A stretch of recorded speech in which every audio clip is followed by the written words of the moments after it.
নবী পাক সাল্লাল্লাহু আলাইহি ওয়াসাল্লাম বললেন, ইয়া মাশারাশ শাবাবি মান ইসতাতা মিনকুমুল বাতা। নবী বললেন, তরুণ তুমি তরুণ হয়েছ, যুবক তুমি যুবক হয়েছ। একজন মেয়েকে বিয়ে করলে মোহরের টাকা দিতে হবে, তোমার টাকা দেওয়ার ক্ষমতা আছে, মোহর দেওয়ার ক্ষমতা আছে। মেয়েটাকে বিয়ে করে নিয়ে আসার পর এখানে তার পরনের পোশাক দিতে হবে, পোশাক দেওয়ার ক্ষমতা আছে। মেয়েটার পেটের আহার দিতে হবে, পেটে আহার দেওয়ার ক্ষমতা আছে। সার কথা হচ্ছে মেয়েটার যাবতীয় খরচ বহন তোমাকে করতে হবে, যাবতীয় খরচ বহন করার ক্ষমতা আছে। তুমি যুবক হয়ে গেছো, মেয়েটার সঙ্গে মিলন করতে হবে, শারীরিক ক্ষমতা আছে। মেয়েটার জৈন চেতনাকে মেটাতে পারবে এরকম ক্ষমতা আছে। আল্লাহ পাক রব্বুল আলামিনের নবী বললেন, ফালিয়াতাজাওয়াজ, যুবক তুমি বিয়ে করে নাও। আন-নিকাহু মিন সুন্নতি, বিয়ে করাটা হচ্ছে আমার সুন্নত। মান রাগিবা আন সুন্নতি ফালাইসা মিন্নি, যারা আমার সুন্নতকে ছেড়ে দিবে, যারা আমার সুন্নতকে মানবে না, যারা আমার সুন্নতকে উড়িয়ে দেবে, আল্লাহর নবী বললেন সেই সমস্ত মানুষের জন্যে আমার পক্ষ থেকে কোনো সুপারিশ থাকবে না। ফরজ আর সুন্নাত থেকে মাত্র পার্থক্য কি পেলেন? যেই ছেলেটার জন্য বিয়ে করা ফরজ, ওই ছেলেটা কি জেনা হয়ে যাবে এইরকম হব এইরকম আশঙ্কা দেখা দিচ্ছে। ওই সমস্ত মানুষ, ওই সমস্ত ছেলেদের জন্য বিয়ে করাটা ফরজ। আর সুন্নত কার জন্যে? যুবক হয়েছে, সমস্ত জিনিস আছে, স্ত্রীকে যাবতীয় দায় দায়িত্ব বহন করতে পারবে, কিন্তু জেনা হওয়ার আশঙ্কা এখনো হয়নি, ওই ছেলেটার জন্য সুন্নাত। এবার হারাম কাদের জন্যে?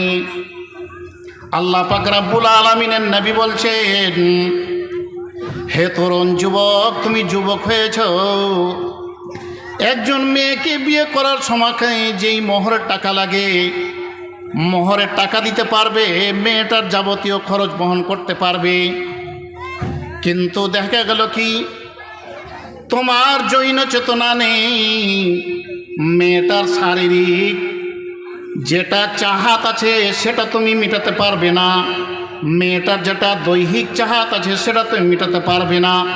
মানে তুমি ধ্বজভঙ্গ অসুখে আক্রান্ত হয়ে আছো, তোমার ভিতরে পুরুষত্বা বলে কোনো কিছু নাই। তুমি খবরদার পরের মেয়ের তুমি জীবনটাকে নষ্ট করে দিও না, পরের মেয়ে আগা ঘেরিও না। তোমার বাড়িতে তোমার মা আছে, তোমার জন্য ভাত রান্না করবে। তোমার বাড়িতে তোমার বোন আছে, তোমার কাপড় চোপড় পরিষ্কার করে দেবে। তোমার জন্য তোমার বাড়িতে ভাবি আছে, তোমার যাবতীয় কাজ করে দেবে। খবরদার তুমি বংশের খাকার তুলিও না, তুমি তোমার নিজের লজ্জার কথা প্রকাশ করিও না। এইরকমই হয়েছিল আপনাদের ভূতনিতে একটা ঘটনা।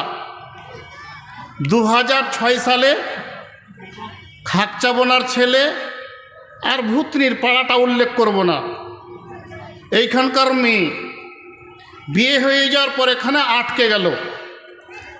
কয়েক দফা মানুষ বসা হলো, এক দফাতে আমিও ছিলাম। হাজারো রকম কথা বলার পরে মেয়েটা একেবারে একটাই কথা, আমি যাব না। দেখছি যে মেয়েটার কাছে গাদা মেয়ে আছে, ওর দাদিটাকে আমি চিনি, তো আমি বলছি যে হ্যাঁ গো, তুমি একটু তোমার পতিনকে বুঝাও। তো দাদি পতিনকে বলছে যে এই ছুঁড়ি তুই যাবি না কেনে? তো পতিন দাদিকে বলছে যে যাব কেন, তোর পোতার কি আছে? তো দাদিকে যখন পতিন বলছে যে তোর পোতার কি আছে, তো দাদি বলছে যে হাটে তোর বাপের ফের কি আছে? মানে দাদি আছে মাক্কাতে আর পতিন আছে ফারাক্কাতে, কথার ভেতরে কি তালমিল থাকে? তোর বাপের কি আছে? বলছে আমার বাপের কি নাই, সবই আছে। পিডাব্লিউতে বাড়ি হতে পারে, খাস ভেস মাটিতে বাড়ি হতে পারে, আমার বাবার সবই আছে। যাক, কিছুক্ষণ সময়টাকে নষ্ট করে দেওয়ার পর এখানে বুঝতে পারা গেল যে ছেলেটাকে ধ্বজভঙ্গের অসুখ হয়ে আছে। বলে দেওয়া হলো তুমি ডাক্তার কবিরাজ দেখাও, আজকে কোনো চূড়ান্ত সিদ্ধান্ত নেওয়া যাবে না, আল্লাহ যদি তোমাকে ভালো করে দেয় তাহলে ইনশাআল্লাহ বউ বাড়ি যাবে। কিছুদিন পর এখানে তালাক হয়ে গিয়েছিল। এবার জৈন চেতনা যদি না থাকে, পুরুষ মানুষকে বলা হয়েছে খবরদার তুমি পরের মেয়ের জীবনটাকে নষ্ট করিও না, পরের মেয়ের আগা ঘেরিও না। তোমার বাড়িতে তোমার মা আছে, বোন আছে, তোমার সমস্ত কর্ম করে দেবে। এবার দেখা গেল কি, একটা মানুষের বাড়িতে গাদার গাদা টাকা আছে, মোহর দিতে পারবে, কাপড়ের উপরে কাপড় দিতে পারবে, আহারের উপরে আহার দিতে পারবে, কিন্তু ছেলেটার ভেতরে জৈন চেতনা যদি না থাকে, তাহলে ওই ধরনের ছেলের জন্য বিয়ে করাটা হচ্ছে হারাম। মাওলানা কতদিন আমার জন্য হারাম হয়ে থাকবে? জীবনে কি বিয়ে করতে পাবো না? নিশ্চয়ই পাবে ভাইয়া। তুমি ডাক্তার দেখাও, কবিরাজ দেখাও, যিনি হুয়াল্লাহুল ওয়াহিদুল কাহার, যিনি একাই সর্বদাই জবরদস্ত বসে আছেন, জিনার পারমিশনে সূর্য উঠছে ডুবছে, জিনার পারমিশনে আল্লাহ পাক রব্বুল আলামিনের ঔষধে যদি রহমত নাজিল না হয় তাহলে কাজ হবে না। যেই ডাক্তারের যেই কোম্পানির ওষুধ তুমি খাবে, ওই ডাক্তার ওই কোম্পানির ওষুধে আল্লাহর খাস রহমত নাজিল হয়ে গেলে তুমি অসুখ থেকে যেই দিন সেহাত পেয়ে যাবে, ভালো হয়ে যাবে, সেই দিন তোমার জন্য বিয়ে করাটা সুন্নত হবে। যতদিন পর্যন্ত তোমার ভেতরে মার্দানিটা আসবে না, যতদিন পর্যন্ত তোমার ভেতরে জৈন চেতনা দেখা দিবে না, ততদিন পর্যন্ত তুমি বিয়ে করতে পারবে না। এবার দেখা গেল কি, একজন ছেলের ভেতরে জৈন চেতনা আছে, কিন্তু ও বিয়ে করবে, মোহরের টাকা দিতে পারবে না। মেয়েটাকে বিয়ে করবে, তার পেটের আহার দিতে পারবে না, তার পরনের পোশাক দিতে পারবে না। আল্লাহর নবী বললেন ফাইলাম ইয়াস্তাতে ফালাইহি বিসম, যদি এইরকম ধরনের কাপড় দিতে পারবে না, মোহরের টাকা দিতে পারবে না, এবার দেখা গেল কি মেয়েটার পেটে আহার দিতে পারবে না, আল্লাহ পাক রব্বুল আলামিনের নবী বললেন তরুণ তুমিও শোনো, তুমি বিয়ে করিও না, তুমি সপ্তাহে সপ্তাহে 2টো করে রোজা রাখো। তারপরও যদি তোমার জৈন চেতনাও কি ঝুঁকি মারে, তাহলে তুমি দাউদি রোজা রাখো, একদিন রোজা রাখো, একদিন ইফতার করো, কিন্তু খবরদার তুমি বিয়ে করতে পারবে না। মাওলানা কতদিন পর্যন্ত আমি বিয়ে করতে পাবো না? নবী বললেন এখন বর্তমানে তুমি দিনে 300 টাকা ইনকাম করো, আর 300 টাকাই তোমার পেছনে তুমি খরচ করে দাও।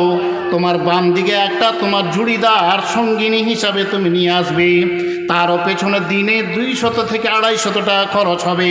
যেই দিন তোমার সঙ্গিনীর খরচ তুমি উঠাতে পারবে, সেই দিন তুমিও বিয়ে করবে, তোমার জন্য বিয়ে করাটা সুন্নত হয়ে যাবে। বিয়ে করলে কি হয়, বিয়ে না করলে কি হয়? আল্লাহর নবী বললেন বিয়ে করলে কি হয়, নিজের চোখটাকে নিচু করে দেওয়া হয় আর নিজের জৈনাঙ্গকে সংযত করে রাখা হয়। তাহলে বিয়ে করতেই হবে। জি হ্যাঁ, বিয়ে করতে হবে। বিয়ে করাটা হচ্ছে সুন্নাত। কোন ধরনের মেয়েদের বিবাহ করব, এরকম আল্লাহ পাক রব্বুল আলামিন কি বলেছেন? জি হ্যাঁ বলেছেন। কি? ফানকিহু মা তাবা লাকুম মিনান নিসা।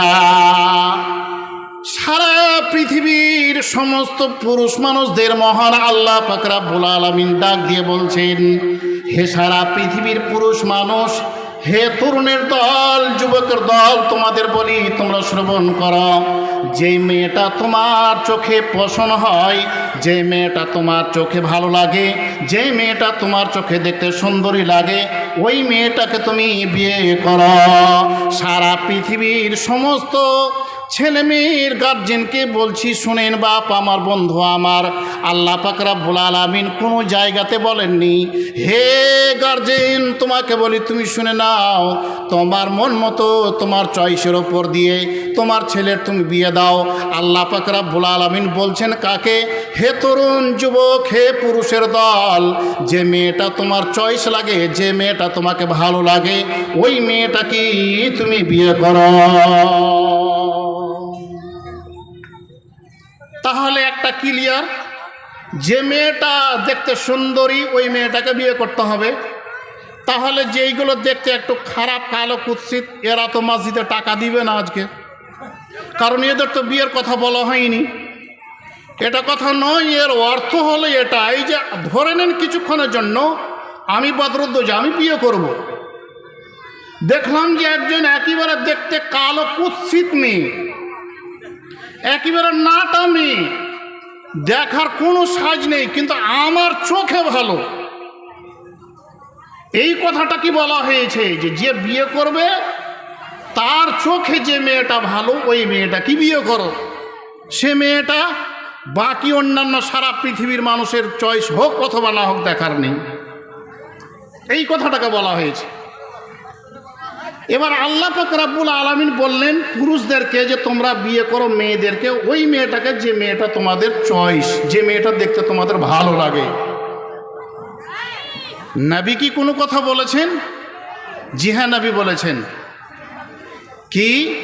তুনকাহুল মারাতু লিআরবাইল মালিহা ওয়ালি হাসাবিহা ওয়ালি জামালিহা ওয়ালি দীনহা ফাযকুর বিদাতিদ্দীন। নবী আমার বললেন হে তরুণের দল, যুবকের দল, তোমাদের বলছি তোমরা শোনো, ভালো করে কর্ণপাত করে শোনো। তোমরা যে মেয়েটাকে বিয়ে করবে মেয়েটার চারখানা জিনিস দেখবে। মেয়েটা দেখতে সুন্দরী কিনা, মেয়েটার বংশবলী ভালো কিনা, মেয়েটার ধন সম্পদ আছে কিনা, মেয়েটা দিনই শিক্ষিতা কিনা। তারপরখানে যদি চারখানা জিনিসই পেলেন, তাহলে শুধু তুমি একাই নয়, তোমার বংশবলী গ্রামবাসীর মানুষ সকল মিলে আল্লাহর প্রশংসা করিও। আল্লাহ পাক রব্বুল আলামিনের নবী বললেন শোনো হে তরুণ যুবক, তোমাকে বলি মেয়েটা দেখতে সেই মতো সুন্দরী নয়, মেয়েটার বংশবলীও ভালো নয়, মেয়েটার ধন সম্পদ নেই, কিন্তু মেয়েটা আবেদা মেয়ে, মোমেনাত মেয়ে, মেয়েটা নামাজি মেয়ে, শরীয়তকে সামনে রেখে চলাফেরা করে, পর্দার ভেতরে থাকে, মেয়েটা কোরআন মাজিদ পড়তে জানে, মেয়েটা পর্দার ভেতরে থাকে, কোনোদিন ইসলামের দায়রার বাইরে যায় না। আল্লাহ পাক রব্বুল আলামিন নবী বললেন ফাযকুর বিযাতিদ্দীন, তরুণ তুমি ওই মেয়েটাকে বউ করে ঘরের ভেতরে নিয়ে এসো। মারি আমার, বিটিরে আমার, বাপ আমার, একজন আল্লাহওয়ালি মেয়েকে যখন বাড়িতে নিয়ে আসা হবে, কোরআন পড়নেওয়ালি মেয়েকে যখন বাড়িতে নিয়ে আসা হবে, দেখা গেল কি ফজরের টাইমে হাজী আইয়ুব টলার মসজিদ থেকে যখন আওয়াজ বের হলো আসসালাতু খায়রুম মিনান নাওম, মাদ্রাসার মসজিদ থেকে আওয়াজ আসলো, হাজী নাজিরউদ্দিন টলার মাইক থেকে আওয়াজ আসলো, খুশবু টলার মাইক থেকে আওয়াজ আসলো, হাজী শামরুদ্দিন টলার মাইক থেকে আওয়াজ আসলো। একজন আল্লাহওয়ালি মেয়ে যদি বাড়ির ভেতরে থাকে, তাহলে দেখবেন আজান শোনা মাত্রই মেয়েটা কলগেট ব্রাশ হাতে নিল, হাতে নেওয়ার পরে এখানে পেশাব পায়খানা থেকে ফারাগাত করলো, করার পর এখানে সুন্দর করে উজু করলো, আর উজু করার পর এখানে নামাজ সমাপ্ত করার পর এখানে বাড়িতে বসে বসে কোরআন মাজিদ তেলাওয়াত করলো। কারণ ও পড়েছে, ও শুনেছে ইন্নাল কোরআনাল ফজরে কানা মাসুদা। একজন মানুষ আল্লাহর ওয়াস্তে দিনের খাতিরে দিনকে টিকাবার জন্যে একজন মানুষ এবার যুদ্ধ জিহাদ করতে করতে শহীদ হলেন। এবার শহীদ হয়ে যাওয়ার পর এখানে স্থান ওই শহদার যেই জায়গাতে আছে, একজন মহিলা ফজরের টাইমে কোরআন মাজিদ পড়ে তার ওই স্থান হবে একই সমান জায়গাতে। মেয়ে বৌমা কোরআন মাজিদ পড়ছে, শ্বশুর মশাই শুনছে, শাশুড়ি মশাই শুনছে, দেওর বেটি শুনছে, ভাসুর বেটি শুনছে। এবার দেখা গেল কি, বাড়িতে যদি একদিন কোরআন মাজিদ তেলাওয়াত হয় তাহলে 3 দিন শয়তান প্রবেশ করতে পারবে না। বাড়িতে কোরআন মাজিদ সূরা বাকারা যদি একদিন তেলাওয়াত হয় তাহলে 3 দিন শয়তান বাড়িতে প্রবেশ করতে পারবে না। তাছাড়া একটু আগে শুনলেন, যে কোনো বাড়িতে যে কোনো জায়গাতে কোরআন মাজিদ যদি তেলাওয়াত হয় এবং তাকে নিয়ে যদি আলোচনা করা হয় তাহলে আল্লাহর পক্ষ থেকে শান্তি নেমে আসবে। তাছাড়া যে কোনো কোরআন মাজিদ পড়নেওয়ালি অথবা পড়নেওয়ালা কোনো একটা রাস্তা দিয়ে যদি হাঁটে, ওই মাটিগুলো আনন্দে আত্মহারা হয়ে গান গায়।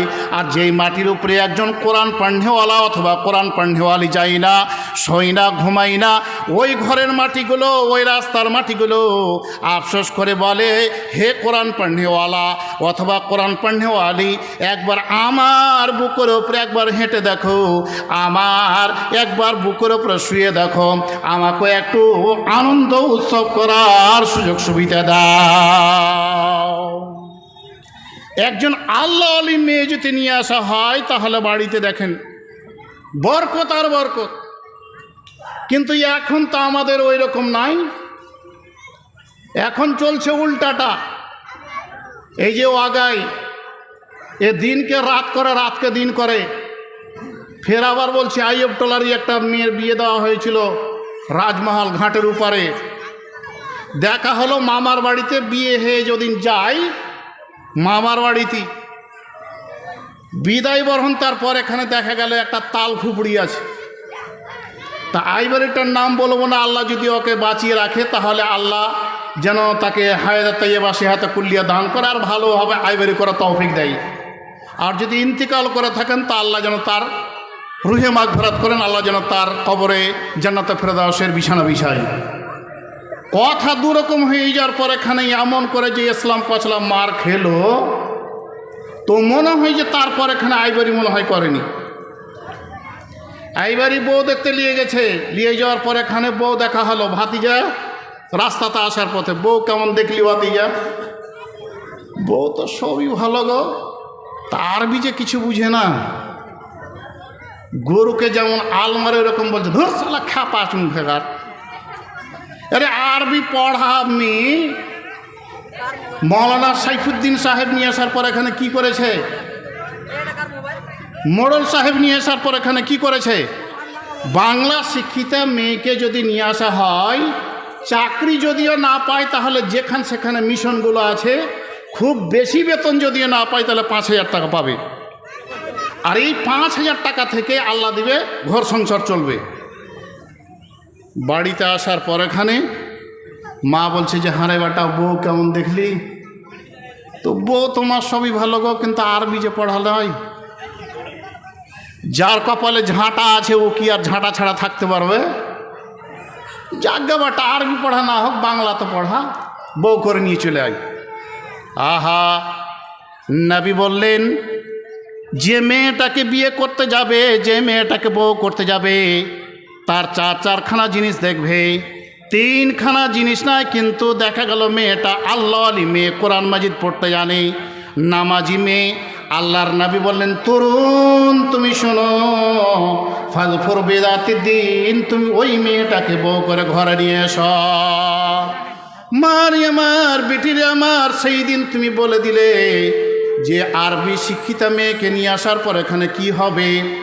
আজকে যেমন কোরআন হাদিসকে শরীয়তকে তুমি বুড়ো আঙুল দেখালে, তুমি যেই দিন পারবে না সেই দিন তোমাকেও শরীয়ত ঝাঁটা দিবে। অনেক বাড়ি এরকম অনেক নাই। বউ যখন 8টার সময় উঠছে তো বউ দেখেন 2টা চোখে 4টা কোণাতে হাইরে আর পেস্টির বাহার। যদি পেস্টি দেখলেন চোখে তাহলে 3 দিন মনে হয় খাওয়ার রুজবে না। আর শয়তানে যে পেশাব করেছে বুঝতে পেরেছেন তো, 2টা ডাঁড়া আছে, 8টা না হলে উঠবে না। আর বাড়িতে শাশুড়ি মা পারে না ঝাড়ু দিতে, বসে বসে বসে বসে ঝাড়ু দিচ্ছে। আজকে বসে বসে কেন ঝাড়ু দিচ্ছ তুমি? তুমি নবীর হাদিসকে বুড়ো আঙুল দেখিয়েছ, আজকে তোমার কপালে ভাত না জুটে লাত ছাড়া কিছু জুটবে না। তুমি একজন আল্লাহ আলী মেয়েকে বউ করে নিয়ে আসতে পারলে না, তুমি বাংলা শিক্ষিত করলে, ও তো 8টা না হলে উঠবেই না। তাহলে এবার বোঝা গেল যে বউ করতে হবে। আল্লাহ বললেন তোমার মন মতন, তোমার চয়েস, দেখতে সুন্দর ও মেয়েটাকে বউ করো। আর নবী বললেন 4টা জিনিস দেখো, যদি 4টা জিনিস পেয়ে যাও তাহলে আলহামদুলিল্লাহ। 3টা পেলে না, কিন্তু মেয়েটা দিনই শিক্ষিত মেয়ে যদি পাও তাহলে ওই মেয়েটাকে বউ করে ঘরে নিয়ে এসো। একেবারে কথা ক্লিয়ার হলে এই পর্যন্ত। এবার আগে চলেন যে একটা পুরুষ মানুষ কটা মেয়ে ছেলেকে বিবাহ করতে পারে, এরকম কোন কোরআন হাদিসে আছে? জি হ্যাঁ আছে। আল্লাহ বলছেন মাসনা ওয়া সুলাসা ওয়া রুবা, হে পুরুষের দল, তোমরা ওই মেয়েটাকে বিয়ে করো যে মেয়েটা তোমার চয়েস লাগে, দেখতে ভালো লাগে। 1টা 2টা 3টা কিংবা 4খানা মেয়েকে একটা পুরুষ মানুষ স্ত্রী হিসাবে গ্রহণ করতে পারবে। তারপর পরে আল্লাহ পাক রব্বুল আলামিন ওয়াকফের আলামত ব্যবহার করে দেননি, দাঁড়ি টেনে দেননি। তারপরে বলছেন ফাইন খিফতুম আল্লাহ তাদিলু ফাওয়াহিদা, একাধিক বিয়ে করলে আর তাদের ভেতরে তোমার উপরে যে প্রাপ্য আছে, এই প্রাপ্যর ভেতরে যদি সঠিক ইনসাফ বজায় করতে না পারো, তাহলে তোমরা একাধিক মেয়েকে স্ত্রী হিসাবে গ্রহণ করিও না, একটাই মেয়েকে বিবাহ করো। আর ওখান থেকে তোমরা মুনাফা ওঠাও, ফায়দা ওঠাও, খবরদারি একাধিক মেয়েকে বিয়ে করিও না। আর যদি একাধিক মেয়েকে বিয়ে করা হয় তাহলে একই নজরে একই সমানভাবে দেখতে হবে। একটা মেয়েকে এনে দিলাম 500 টাকার দামের শাড়ি, দ্বিতীয় মেয়েটাকে এনে দিতে হবে 500 টাকা দামের শাড়ি। বড় স্ত্রীকে ছোট স্ত্রীকে দিলাম 2টা মিষ্টি, বড় স্ত্রীকে দিতে হবে 2টা মিষ্টি। ছোট স্ত্রীর কাছে থাকলাম 7 দিন, বড় স্ত্রীর কাছে থাকতে হবে 7 দিন। কিন্তু বন্ধু আমার, দুঃখ লাগে, আফসোস লাগে, বলা যায় না ইল্লা মাশাআল্লাহ। এবারে একাধিক মানুষ যাদের আছে, স্ত্রী আছে, ওই সমস্ত মানুষ কি করে, যে স্ত্রীটা বুড়িয়ে গেছে, বড় বয়স হয়ে গেছে, বয়স্কা হয়ে গেছে, ওই মেয়েটা, ওই স্ত্রীটা যদি অসুখ হয়ে যায় তো বেটা আব্দুল্লাহকে বলবে, বেটা আব্দুল্লাহ, তোর মাকে নাকি অসুখ হয়েছে, তুই ডাক্তার জনাব মাওলানা সাইফুদ্দিন সাহেবের কাছে নিয়ে যা। তোর মাকে নাকি অসুখ হয়েছে, ডাক্তার সাহেবের কাছে নিয়ে যা। আর ছোট বিবিকে যদি অসুখ হয়ে যায়, যে পেটের ভেতরটা কেমন কেমন করছে, তো রেডি হও, এইগুলো ডাক্তার দিয়ে হবে না, মালদা চলো। তোমার খিচড়ি বের করে দিবে। কিয়ামতের দিন, যা ইয়াউমাল কিয়ামতে, কিয়ামতের দিন অসিক্কুহু সাকিতুন, অর্ধেকটা দেহ ওয়াকেজ হয়ে যাবে, ওয়াকেজ। সেই দিন ভূত নিয়ে এলাকার মানুষ নয়, সারা পৃথিবীর মানুষ দেখতে পাবে আব্দুল্লাহ বিয়ে করেছিল একাধিক, একটা বিবিকে ভালোবেসেছিল, অন্য বিবিকে ভালোবাসেনি। এর জন্য মহান আল্লাহ পাক রব্বুল আলামিন তার অর্ধেকটা বডিতে প্যারালাইসিসের অসুখ দিয়ে দিয়েছে। হাঁটবেন, অর্ধেকটা বডিতে কাজ হবে না। বিয়ে করেন, হুকুম করে দেননি আল্লাহ পাক রব্বুল আলামিন। তাহলে বিয়ে আপনি করতে পারেন, কিন্তু একাধিক মেয়েকে বিয়ে করবেন, সমান নজরে দেখতে হবে, তাদের প্রাপ্যর ভেতরে ইনসাফ রাখতে হবে। এবার সূরা নিসার 3 নম্বর আয়াতের মধ্যেকার অংশটা নোমান বিন সাবিত ছাত্রীদেরকে পড়াচ্ছেন এই আয়াতটাই, যে ফানকিহু মা তাবা লাকুম মিনান নিসাই মাসনা ওয়া সুলাসা ওয়া রুবা, হে পুরুষের দল, তোমরা ওই মেয়েটাকে বিয়ে করো যে মেয়েটা দেখতে তোমাদের চয়েস লাগে। 1টা 2টা 3টা কিংবা 4খানা মেয়েকে স্ত্রী হিসাবে গ্রহণ করতে পারো। একটা ছাত্রী উঠে দাঁড়ালো। দাঁড়ার পর এখানে নোমান বিন সাবেতকে বলছেন যে হুজুর, একটা পুরুষ মানুষ চারজন মেয়েকে স্ত্রী হিসাবে গ্রহণ করতে পারবে। এবার আপনাকে বলছি যে একটা মেয়ে ছেলে কজন পুরুষকে স্বামী হিসাবে গ্রহণ করতে পারবে? নোমান বিন সাবেত বললেন, বেটিরে আমার, মারে আমার, একজন মেয়ে একটাই পুরুষকে স্বামী হিসাবে গ্রহণ করতে পারবে, একাধিক পুরুষকে স্বামী হিসাবে গ্রহণ করা যাবে না। মেয়েটা বলছে কেন যাবে না? এই কেন কথাটার উত্তর আগামীকালকে হয় অথবা এখনই হয়। আপনি দেন। নোমান বিন সাবেত বললেন, বেটির এরকম উত্তর দূরের কথা, কোনোদিন এইরকম আমার প্রশ্ন আসেনি। আয় বেটি শোনো, ও আমার মা, তোমাদের বলি তোমরা শোনো, যেটা প্রশ্ন করলে আমি আজকে দেখব, রাতে দেখব, দেখার পর এখানে উত্তরটা আল্লাহ যদি দেওয়াই তাহলে আগামীকালকে দেব। বন্ধুরে আমার, নোমান বিন সাবেত প্রতিদিন ক্লাস করার পর এখানে যখন বাড়ি যেতেন, বাড়িতে একটা বেটির নাম হলো হানিফা। বাবাকে দেখা মাত্রই পানি দিতেন, বাবাকে দেখা মাত্রই খাবার দিতেন। আর নোমান বিন সাবেত বাড়িতে যাওয়ার পর এখানে সুন্দর করে উজু করে নেওয়ার পর এখানে কোনো দিন 2 রাকাত নামাজ পড়তেন, তারপর এখানে খাওয়ার খেতেন। কোনো দিন উজু করার পর এখানে খাওয়ার খেতেন, তারপরে নামাজ পড়তেন, তারপরে বই পুস্তক মোতালা করতেন। কিন্তু অন্যান্য দিনের নাই, সেই দিনও বেটি বাবাকে দেখেছেন, আর বাবাকে দেখা মাত্র ওই পানি দিয়েছেন, খাওয়ার দিয়েছেন। এবার কিছুক্ষণ পরে এসে দেখছেন হানিফা মেয়েটি যে যেমন পানি দিয়েছিলাম পানি তেমনই রাখা আছে, যেমন খাবার দিয়েছিলাম তেমন খাবার রাখা আছে। হানিফা বলছে, আব্বা, প্রতিদিন আপনাকে দেখি যখন আপনি মাদ্রাসা থেকে আসেন, দেখি আপনি উজু করার পর এখানে কোনো দিন নামাজ পড়েন, তারপরে খাবার খান। আবার কোনো দিন দেখি উজু করার পর এখানে খাবার খেয়ে নেন, তারপরে এখানে নামাজ পড়েন। কিন্তু আজকে আপনার খাওয়ার আছে, আজকে আপনার পানীয় আছে, উজু হয়নি, আপনার নামাজ হয়নি, খাওয়া হয়নি, কি ব্যাপার? আর কপালে তিউড়ি চড়ে আছে, আপনি কি ব্যাপার দয়া করে বলেন। একবার এই স্ল্যাব থেকে বই নিচ্ছেন, কি যেন দেখছেন, আবার রেখে দিলেন, এই স্ল্যাব থেকে বই নিচ্ছেন, কি যেন দেখছেন, কি ব্যাপার?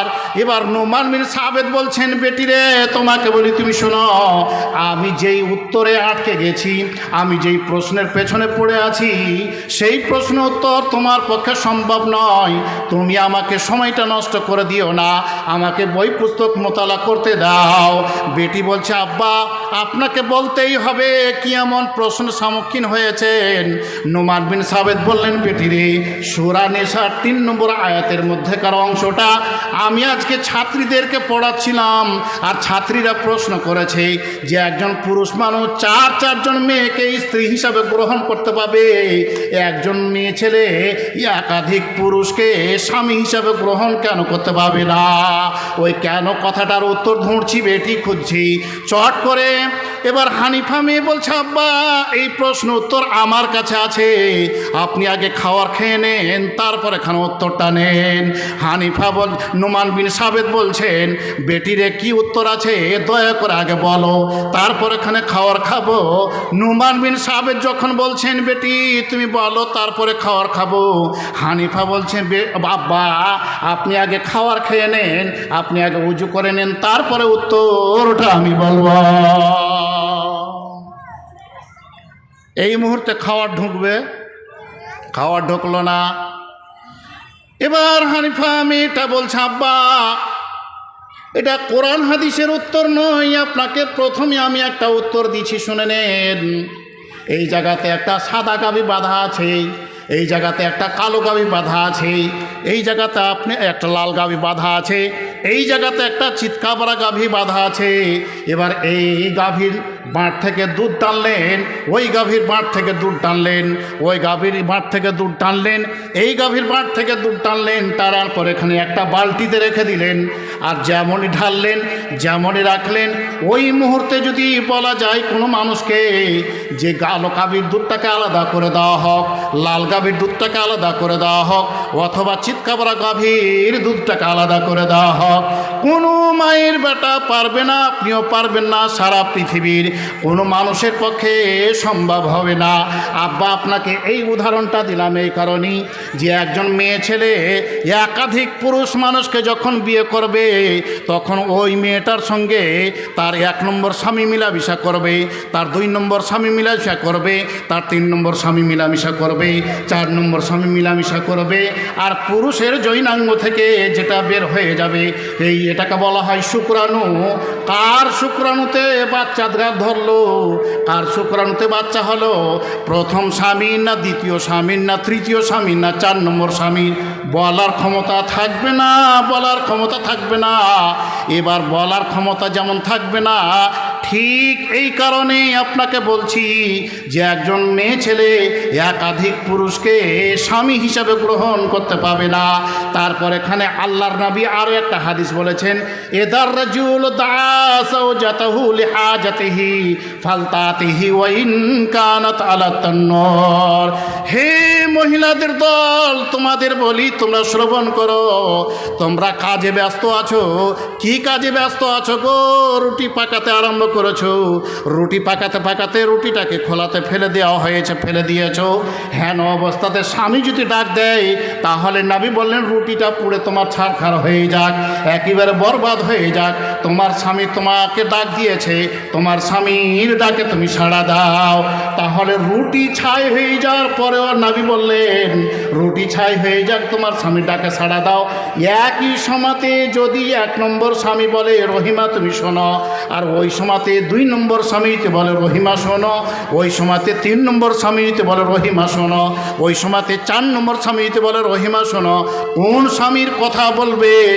এই কারণে কোনো মেয়েকে একাধিক পুরুষ মানুষকে স্বামী হিসাবে গ্রহণ করা আল্লাহর নবী এবং শরীয়ত স্বীকৃতি দেয়নি।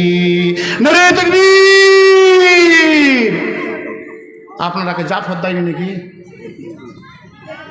ও খাওয়ার ব্যবস্থা হয়নি? প্যান্ডেলে দেখলাম অল্প অল্প করে ঢুকবেন। আল্লাহ, আরে নিজের বাড়ির খাওয়ার আর এই টাকা দিয়ে খাওয়ার এক করছেন নাকি আপনি? নিজের বাড়ি নিজের বিবি খাওয়ার তৈরি করে দিয়েছি, এর গতিবেগ আলাদা থাকবে। আর আজকে গতিবেগ যদি না থাকে আর আপনার এই ফিল্ডে যদি স্ত্রী থাকে তো বাড়ি যান, আপনার কী অবস্থা বিগড়ে রেখে দিবে। যে তোমাকে এতগুলো খাওয়ার খাইয়ে দেওয়ার পর এখানে মুখ থেকে ছান্দা বের হয়নি, নারাই দিল তো কী ব্যাপার, কিচ্ছু হয়নি, দেন নারাই দেবী কিছু একটু আগালছে। তাহলে একাধিক পুরুষ মানুষকে কোনো মেয়ে ছেলে স্বামী হিসাবে গ্রহণ করতে পাবে না। এবার আপনাকে বলছি যে কোনো মেয়ে ছেলেকে যে বিবাহ করবেন, শ্বশুরের কাছে কটা গাড়ি নেবেন, কোন গাড়ি নেবেন? না, যাকে বিয়ে করবেন তাকে কিছু দিবেন। 50 না? আচ্ছা আচ্ছা, এবার আপনাকে বলছি যে আল্লাহ পাক রব্বুল আলামিনের নবী বলছেন, আল্লাহ পাক রব্বুল আলামিন বলছেন ওয়া আতুন নিসা সাদাকাতিহিন্না নিহলা। পুরুষের দল, তোমাদের বলি, তোমরা শোনো, যে মেয়েটাকে বিবাহ করবে ওই মেয়েটাকে খুশি মনে আনন্দে আত্মারা হয়ে